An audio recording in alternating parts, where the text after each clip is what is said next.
तो दोस्तों, अनुपमा के आज के एपिसोड में आपने देखा कि परी दंग रह जाती है जब राजा अचानक उसके सामने प्रकट होता है। ये है मानते हुए कि ईशानी से मिलने आया है। वह उसे ठंडे स्वर में जाने के लिए कहती है, लेकिन राजा सच्चे मन से माफ़ी मांगता है। लेकिन परी गुस्से में ईशाना को बुलाती है और स्पष्ट करती है कि वैसे ईशाना के लिए नहीं बल्कि परी के लिए आया है।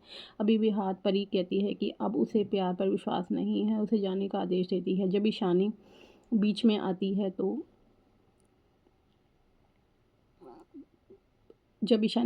परी से उसे दोष ना देने की विनती करती है, तो परी भड़क जाती है। कोठारियों को राजा के आने की सूचना देने की धमकी देती है, उसे जाने के लिए मजबूर करती है। दिल टूटकर राजा चला जाता है।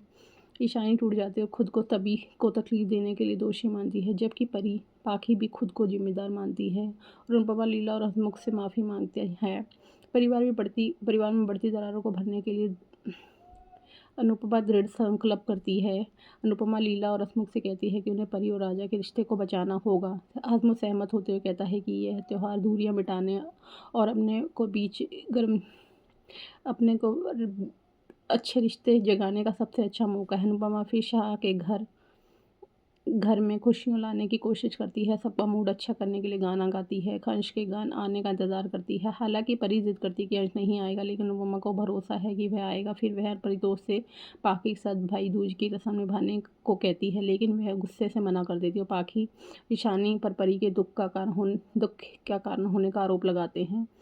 अनुपमा की आलोचना करता है और उन्होंने उनकी गलती के बावजूद उन्हें छोड़ दिया। पाखी अपना बचाव करते हुए कहती है कि ईशानी पहले ही माफ़ी मांग चुकी है, उसे माफ़ी की ज़रूरत है, ना कि अंतहीन सज़ा की।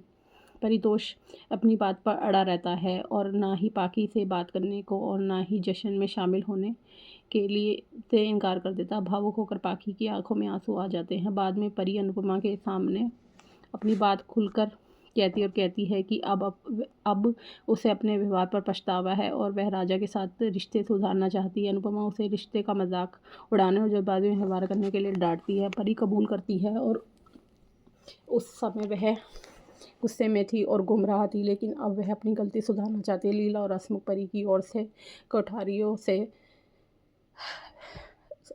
वे निजी रूप से मिलने और उनकी माफ़ी मांगने का संकल्प लेते हैं। हालांकि अनुपमा और किंजल को चिंता है कि कोठारी शायद माफ़ ना करे। लीला जोर देकर कहती है कि उन्हें कम से कम उन्हें विकल्प तो देना ही चाहिए।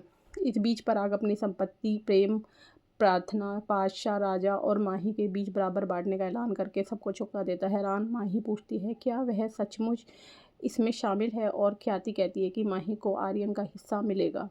प्रार्थना और राही भाई दूज में रस्में निभाते हुए माही अंश के साथ भी ऐसा करने का फैसला करती है। हालांकि अंश पर उस पर अपना करियर बर्बाद करने का आरोप लगाते हुए मना कर देते हैं।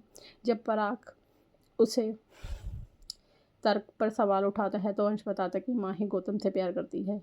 यह खुलासा सबको हैरान कर देता है और माही सच्चाई को और छुपा नहीं पाती, गौतम से अपने प्यार का इज़हार कर देती है। जबकि कोठारी इस पर आरोप लगाते हैं कि अनुपमा माही से पूछती है क्या वह अपना होश खो बैठी है। सुंदरा बीच में आती है और अनुपमा को मौजूदगी पर सवाल उठाते उसे चेतावनी देती कि वह उनके परिवार के मामलों में दखल ना दे। अनुपमा शांति समझाती है वह इसलिए आई है क्योंकि परी को अपनी गलती का एहसास हो गया। वह माफ़ी मांगना चाहती है और वह मानती है कि परी की हरकतें गलत थी, लेकिन जोर देकर कहती है कि उसका पछतावा सच्चा है। अनुपमा के दिल से की गई विनती के बावजूद सुंदरा अड़ी रहती है और परी को माफ़ करने से इनकार कर देती है, जिसमें दोनों परिवार इमोशनल रूप से दो राय पर आ जाते हैं कि अब क्या होगा। अब आगे का एपिसोड जानने के लिए हमारे चैनल को लाइक और सब्सक्राइब कीजिए।